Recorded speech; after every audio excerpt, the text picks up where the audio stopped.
After construction, you have the obligation to put your land back. You could put it back in turf and fences that requires a lot of maintenance, or you can be strategic at that particular time to put it back with native grasses, native vegetations to create an ecosystem that is positive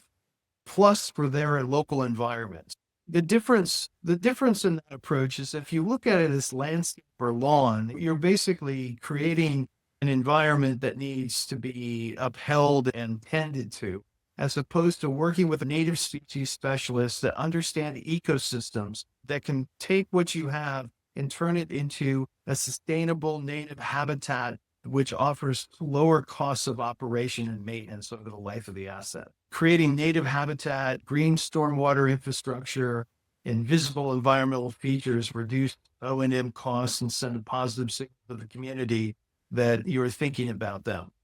So the ability to show to the public for approvals that you are going to create something that has even more ecological impact than what's there now. What it does is it gets away from the cone of silence, it gets away from the anonymity, and it allows the data center developers, hyperscalers, co-locators to put their best foot forward and to meet the community first with a plan and a thoughtful plan that they can see themselves in, that you're being generous from the first step.